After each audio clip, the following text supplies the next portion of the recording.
Okay, so hello guys, welcome back sa channel natin Lex PH, okay? So ngayon guys, ituturo ko po sa inyo ngayon no, kung paano nyo to i-bypass lahat ng mga file resources nyo dito sa Mobile Legends sa pinakamabilis na paraan, no? Okay? So para hindi na kayo magganito guys, mag-aantay kayo niyan kasi napakatagal niyan kung i-download nyo po siya manually, no? Okay? So ngayon guys, ang gagawin natin, sa mga naka-Android 14, i-connect nyo muna yung Shizuku nyo na app sa wireless debugging nyo dyan sa settings ng phone nyo, no? Okay? So, para ma-connect nyo tong Shizuku, guys, kailangan nyo munang i-activate yung developer option nyo. Okay? So, take note, guys, para to sa mga naka-Android 14 na hindi accessible yung kanilang mga C-Archiver or yung mga data files nyo sa C-Archiver. So, kailangan nyo lang i-connect yung Shizuku nyo na app dito sa developer option, no? Okay? So, pag once activate nyo na to, guys, itong developer option settings na to, punta kayo dito sa USB debugging. Okay? So, enable nyo to guys. Tapos, itong wireless debugging din. Okay? So, pag na-enable nyo na yung dalawang yan, punta kayo sa Shizuku. Tapos, i-click nyo tong pairing. Then, balik ulit kayo guys sa developer option nyo. Okay? Tapos, itap nyo to guys, itong wireless debugging. Tap nyo po yung pair device with pairing code. Then, itong code na to, ilalagay nyo dito sa taas. Okay? Then, click natin yung send. Okay, so pwede na nating i-start yung Shizuku na app. Okay, so ang purpose kasi nito guys, para ma-access natin yung mga hidden data files natin sa C-Archiver, no? Which is dito, authorized na po yung C-Archiver natin dito sa Shizuku app. Okay, so punta tayo ng C-Archiver guys, tapos Android, device storage, Android data. Okay, so ngayon, hanapin nyo guys dito yung folder ni Mobile Legends, which is ito. Okay. So itong dalawang file na to guys. So make sure lang guys na naka-close po yung mga Mobile Legends nyo na app, no. So kasi buburahin kasi natin tong dalawang files na to. Okay. So multi-select lang natin yan. Then click natin yung delete. Okay. So, pag ganyan guys, empty na po yung folder ni Mobile Legends. Punta kayo ngayon sa device storage nyo.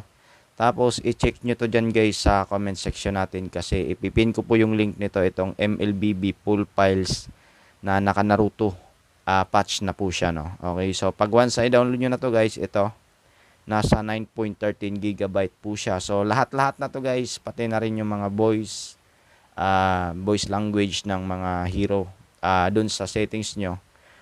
Kasama na po dito sa files na to, no? Okay, so ang gawin natin guys, tap natin siya. Then, i-click nyo itong extract, itong ika-4. Okay, so select destination folder, device storage, Android data. Then, hanapin nyo guys ulit dito yung Mobile Legends na folder. Okay, so dito siya. So, dito natin guys i-direct extract yung full patch natin na files, no? So, click natin to, itong arrow. Okay. Okay, so ipo-forward na lang natin yung video guys para mas mabilis na lang po tayo, no. Okay.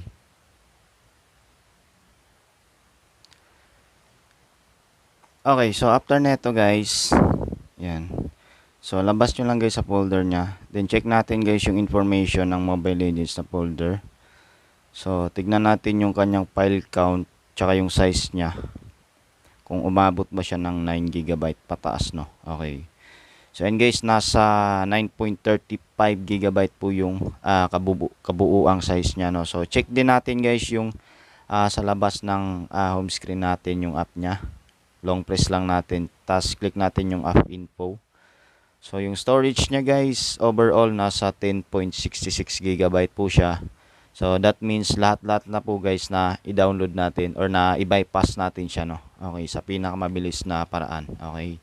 So, siguro guys, inabot na 7 minutes yata. Kasi medyo mabagal yung pag-extract, no. So, unlike kung i-download nyo siya guys manually. Kasi guys, matagal talaga kapag lalo na kung data lang gamit nyo. So, yan. Kung makikita nyo guys, tapos na po yung ating file resources nyo. Okay. So, makikita nyo dito guys, check na po siya. Ayan. So, tap natin yan.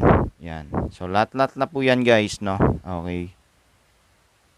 So, ibalik nyo lang guys yung interface settings nyo, yung customize settings nyo para maibalik nyo sa dating custom settings. Okay. Then save nyo lang siya guys. Okay.